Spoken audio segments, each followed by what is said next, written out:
Namaste.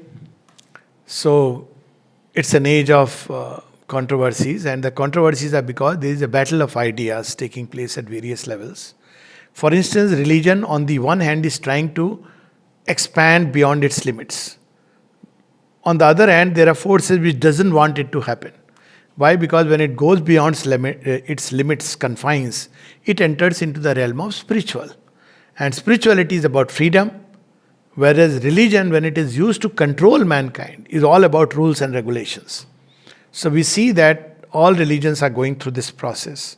And whether they will succeed or not is a different matter altogether. But let us focus on Sanatan Dharma. Sanatan Dharma also we see is going through this. But in Sanatan Dharma, because by its very beginning it is very vast. But time to time we see that a narrower version of Sanatan Dharma does come into existence. One such was recently Sam Swamiji, who suddenly made a remark, not a very generous remark about Swami Vivekananda. And incidentally, his master had made a very ungenerous remark about Swami Vivekananda as well as Sri Aurobindo. So he was actually towing the same line. And the remark was on something like about vegetarianism. So if a spiritual man should be a vegetarian, if he is not a vegetarian, he is not spiritual. So, well, this is, of course, if we go into Sanatana Dharma, it is contradicted. Many of the rishis were Kshatriyas and Kshatriyas from Vishwamitra. Vasisht, though not a Kshatriya, yet it's documented, Agast Rishi. Even the story of Vatapi, if you look at it, ultimately he was served meat, though it was a different kind of meat and all the story, but well, they did eat meat. There is a whole description in Valmiki Ramayana of when Lord Rama's kitchen, so meat was there, of course, and it was regarded as a prasad. The Shakt cult does take meat. So, meat eating or not meat eating should not be made the pivotal point. Now, this does not mean that one should eat meat and say that, well, just because I'm eating meat, therefore I'm spiritual. This is not what it means.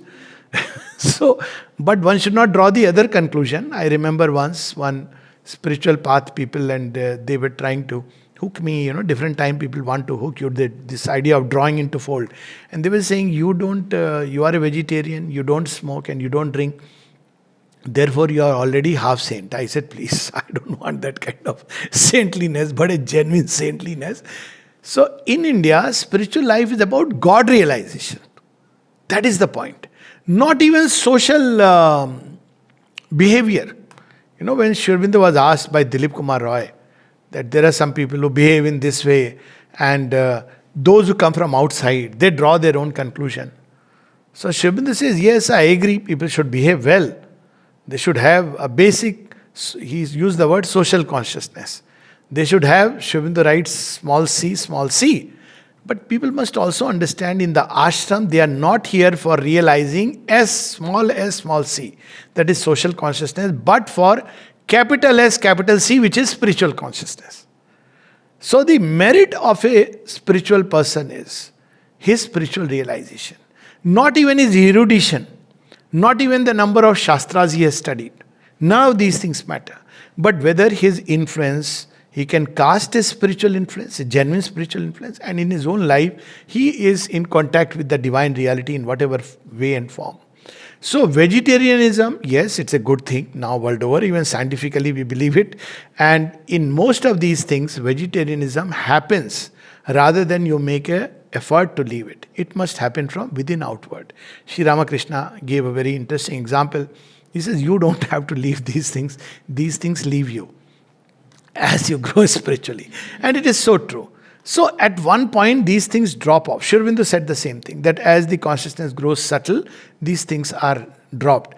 But if you take the reverse order, by certain external things like leaving meat, leaving this, wearing, for instance, a colored robe, putting a tripund, wearing a mala, I become spiritual, then that is nothing but fooling people. And while it's not good to fool people, but it's dangerous to fool the divine, because we cannot fool the divine. So this idea, we must understand that Hinduism itself, the moment we try to define it into a very narrow mold, we are actually doing injustice to it. So people who even say Hinduism a way of life, they are very indirectly doing an injustice. Why? Because way of life, by that they mean that there are certain rituals, certain prescriptions, Those who follow it are Hindus. Actually, they are not doing a great service. They are trying to limit Hinduism to a very narrow mold. But Hinduism is about God seeking, God realization. The entire civilization is built around that. And who better than Sri Aurobindo to explain this in totality to us? I'll just read a passage from his early cultural writings, volume 1. There are two Hinduisms. One which takes its stand on the kitchen. Swami Vivekananda said the same thing. Naturally, it is not liked by certain, there is a cult which has, which has took one side of Krishna, which is the Krishna of Vrindavan. That too very imperfectly. And they have missed out, or somehow they have completely ignored or closed their eyes to Krishna of Kurukshetra. But Krishna is a totality. So there are two Hinduisms, one which takes its stand on the kitchen and seeks its paradise by cleaning the body. Another which seeks God, not through the cooking pot and the social convention, but in the soul.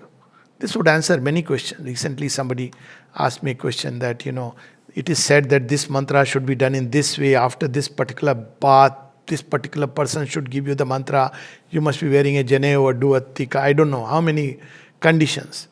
Well, mantra, when we do it, when it arises within, and it's a spontaneous cry of the soul, when one is seeking the divine reality that the mantra represents, then what does it matter whether we have taken a bath or not taken a bath?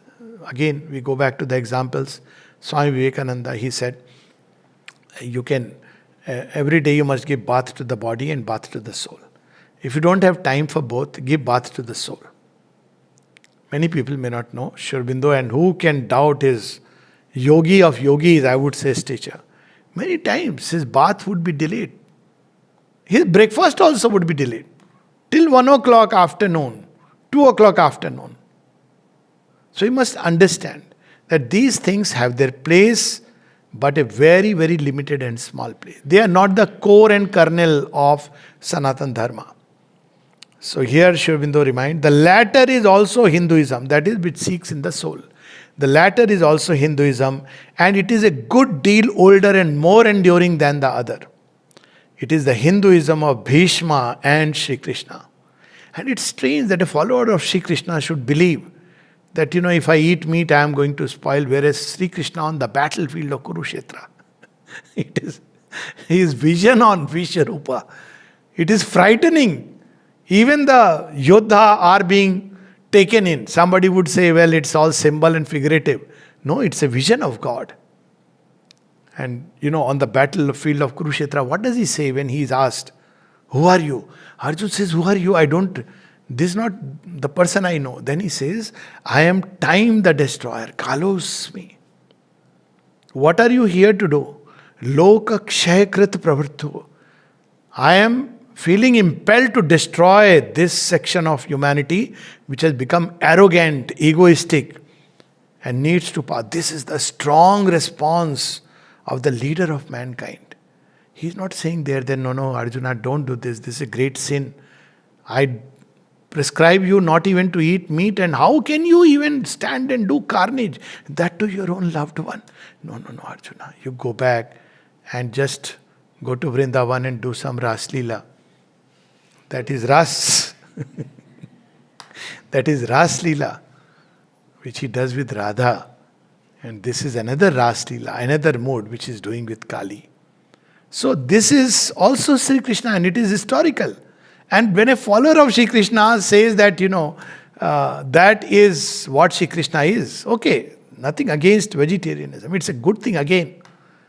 But to identify that with the worth of a spiritual man, well, to close that part, Hitler was vegetarian, as far as I know. He was quite a spiritual man by that standard. So he says, what is that Hinduism? More enduring, it is the Hinduism of Bhishma and Sri Krishna. Imagine Bhishma is. He is, whether he'll die or not is in his hands. Even with all the arrows through his body, he can stave off death. Is it an ordinary thing?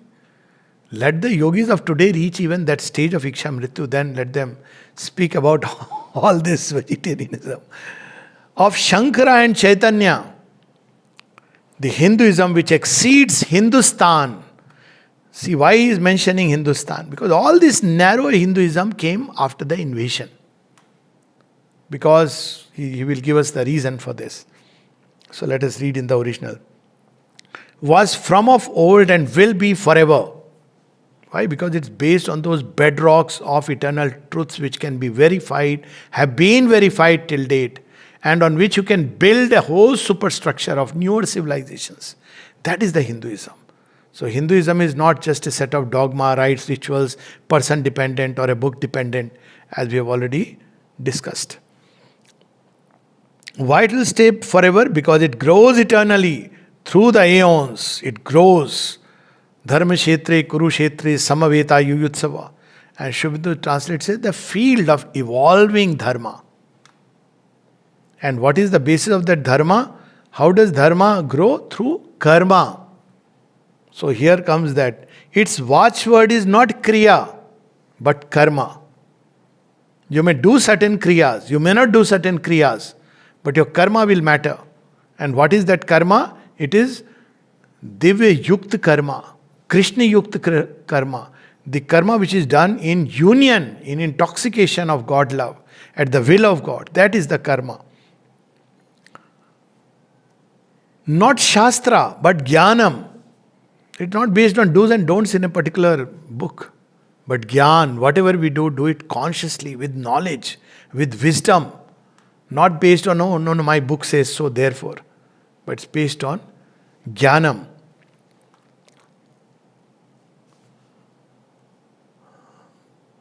Not Achar, but Bhakti. Look at this so beautifully. Not Kriya, but Karma. Not Shastra, but Jnanam. Not Achar, but Bhakti. Yet it accepts Kriya, Shastra and Achar. It accepts, it doesn't discard it. Not as ends to be followed for their own sake, but it means to perfect karma, jnanam and bhakti. The goal is that. Don't let this become the goal. It is a road, not the end in itself. Kriya in the dictionary means every practice which helps the gaining of higher knowledge. Now this every practice, it's not one particular kriya, such as the mastering of the breath, the repetition of the mantra, the habitual use of the name, the daily meditation on the idea. By Shastra, it means the knowledge. You can do any of them. Meditation on the idea, japa, anything which can, swadhyaya, satsang, all that leads us to God knowledge is kriya. So kriya again is not to be limited into a small sect. By Shastra, it means the knowledge which regulates karma, which fixes the kartavyam and the akartavyam, that which should be done and that which should not. And it recognizes two sources of that knowledge. So how to get the knowledge of what is to be done? The eternal wisdom as distinct from the temporary injunctions. See, many of the religions have forgotten. Certain things were, good in its own time. When people are barbarians all around, it's okay to ask a woman to cover from head to toe because you are not sure whether your own brother may do something. But when human beings grow, they become more conscious. They lead a more ethical life. You don't need to do it. That's how world has moved forward. What is valid at one age? There was an age when there was no law. Outer law, it was different and people carried a sword. And if there was a fight, they took and they did slay, won or lost, and it was acceptable. You can't do it today because humanity has advanced further. So this is how one has to understand. So there are two sources of knowledge. In our ancient books and the book that is written by God in the human heart. It is this book that opens new pages. So today, if somebody says, no, the woman should be from head to toe in a black cloth or whatever, white cloth or any cloth, your human heart will say, come on, you are being very unfair. Your human heart will say that this is really crass, it is being unjust. Human heart will say. You don't need to read a book. So this eternal wisdom opens new leaves and human beings advance. And that's why we see many of the old things, traditions. In Hinduism, it is inbuilt. Therefore, we accept and we grow forward. For instance, child marriage was acceptable at a point of time. It had its own logic. But today, the human heart has advanced. Today, if you do child marriage, one will say, no, this is not fair. This is something both biologically we know, even psychologically we feel, how can somebody? And that's how we try to judge the past characters. It may have had its validity or whatever it was, its reasons or what God knows what. But if we continue to practice it today, because it was written in a book, then we are doing gross injustice. Isn't it? It's so evident. So, the eternal and Apaurushe Veda, not Veda which is learned with great difficulty by mastering the vernacular and reading from the book. Apaurushe. Without effort, it shines from within. That's how ethics advances. In our ancient books and the book that is written by God in the human heart, the eternal Apaurushe Veda, by Achar it understands all moral discipline by which the heart is purified and made a fit vessel for divine love. So even in human love, when we do it with tyag, tapasya, sacrifice, it prepares the heart for the divine love. But if we deal with human love as if human beings were just objects for pleasure, I have it today and tomorrow I won't, I will go, I will enjoy my life with somebody else as a pleasure object, then my heart is becoming more and more crude, gross, vulgar, ugly. When we look at a woman for a pleasure object or a man as a ATM machine, either we our heart is not purified. Whereas when we look at a woman as Devi, as the Tantra says, when we look at as a man, as somebody who must be able to identify with the God, Deva, then, as a giver of wisdom, then life becomes beautiful. So, human life should be a preparation for that. It should purify. There are certain kriyas, certain rules of Shastra, certain details of Achar, which are for all time and of perpetual application. There are certain things, like for instance, when we greet each other and in some way or the other, we are full of goodwill. We may express it as namaste. We may express it as good morning, bonjour. We smile. This is achar. But it's valid for all times. Imagine when people lose this simple joy of smiling at each other. Of course, we should not smile too much because too much may be read in the smile and create complication. But this minimum, we don't, for instance, achar, we don't become abusive of people. We understand that we should respect each other. This achar will always stand. Don't disrespect. Not only people say you should respect the woman. Why woman? Every creature. Even an animal, a plant.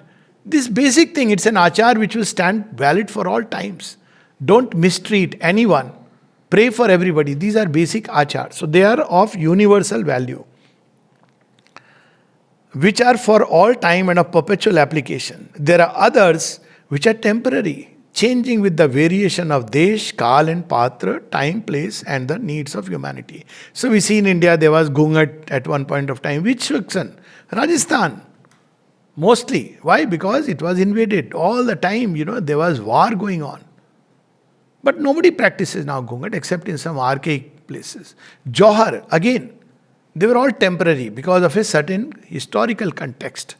But if we try to do that today, then even, fortunately, I am so happy and proud to belong to Sanatana Dharma, where people will laugh at you if you do that.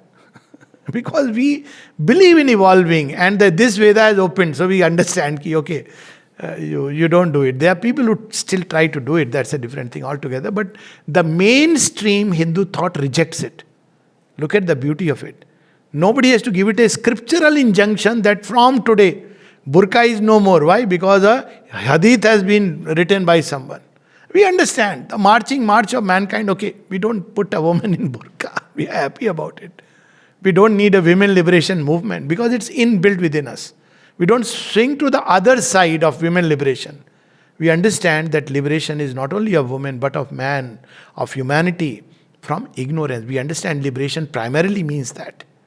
And clothes, dress, they are things which change and evolve. But the fundamental thing is, real sense of liberation is liberation from ignorance. So we understand that. Among the temporary laws, the cooking pot and the lustration had their place. And it had its own place. I know my mother, coming from a typical Brahmin family, we had Muslim friends. So, when my father had, so when she would go there, so, when they would ask for tea, every time my mummy would have Ekadasi Vrat, and he didn't know that there is no Ekadasi. And once I got a bit, Mama, why are you telling a lie? No, I don't want to take tea there. Why? Oh, they are dirty people. She had this idea. She was not about a religion. She said dirty people. Why they are dirty people? Oh, they kill goat, they have blood and all this, and they are cooking in the same vessel where they will make meat. And so I said, I get your point, but you can say no. I was more modern generation. Said, no, you don't understand. There are some social nuances. So everybody knew. He also knew that she won't take. My father would take because he loved tea. So it was very interesting to see my father, who would otherwise keep Ekadasi Vrat, but would take tea. And my mother, for no Ekadasi, she was having Ekadasi every time, someone. And even in the train, she would carry those, in the first class compartment, cooking utensil and cook the meals inside. Well, perhaps that time, I don't know whether it was hygienic or unhygienic. It was quite a messy affair, but we also enjoy that we are getting homemade food. Okay, so this was temporary. You can't do it now. You can't take cooking utensil. My grandmother, she would actually go out when the train would stop, and she would go out, take a bath with the tap water outside. Then only she was comfortable. So if the train is stopping at 10 o'clock at some station where it would stop for half an hour, she is very uncomfortable because she has to take a bath. But today we don't do that. I took a transcontinental flight from US, 24 hours plus almost 48 hours, no bath. But such a beautiful Naam Jap was going on, honestly. And this was coming to me. Look at those times when if you didn't take a bath, in train you can still take a bath, but you can't do it in a flight. It's impossible by any stretch of imagination. In train it's still possible. You go to the bathroom and quietly take a bath, though they would not even take a bath there. But such a beautiful Naam Japa, it is what purifies you. So this is how we have these two kinds of Hinduism. Okay. It was in a time of calamity, of contraction, under external pressure, that Hinduism fled from the inner temple and hid itself in the kitchen. So now we understand why Sri Aurobindo is saying Hinduism of Hindustan and Hinduism which is much older than Hindustan. Hindustan is after Islam. He is very generous as always. So he is saying so beautifully that Hinduism is in a time of contraction. So we created our own distinctions. Okay, you people eat meat. Okay, we don't eat meat. Wonderful. You people don't take, of course, cow was always sacred to us. And they also created. We won't eat this particular one. So it was like opposing each other. If you look at the rules, even the way of washing hands, everything is just opposite to mirror image. So it was a time when people were in a state of, naturally, when Islam came, it did not, how Urdu was born, that's a separate chapter. The top clerks had to be, the top officers had to be from Iran or Turkey. They were not native people. They had to, if you wanted to sit on the post, even later on when Akbar introduced that, okay, Hindus and local Muslims converted can be taken, they had to still learn Persian. So they had to go to madrasa because that is the only place where Persian was taught. So you may imagine imposition of a language and, alien rule, all this was happening. So that time, okay, at least our kitchen is clean. There we are having vegetarian food. It was a place of solace. And God was shut in a small little cupboard in the house. But that's not the Hinduism. Hinduism is much vaster. It is based on eternal truths of existence, verifiable truths of existence, truths on which more and more superstructures can be built, like the Gita following the Vedas, Upanishads and the Gita, And many scriptures, tantras, Puranas, all these are accepted as part of Hinduism. They are superstructures built subsequently. And of course, we know the gospel of Sri Ramakrishna, Swami Vivekananda, Sri Aurobindo, and many more to come. So that is Hinduism, which finds God within, find the temple here, and all that helps us to discover, make this inner discovery. It accepts. And it accepts all other paths that lead to this discovery. So Sri Aurobindo says there is a narrow and sectarian Hinduism, which is very arrogant, which says my Guru is the only Guru. And it is very evangelistic in its fervor of converting everybody to its own gospel. It's a very narrow Hinduism. It may appeal right now, but it's not going to take the center stage ultimately.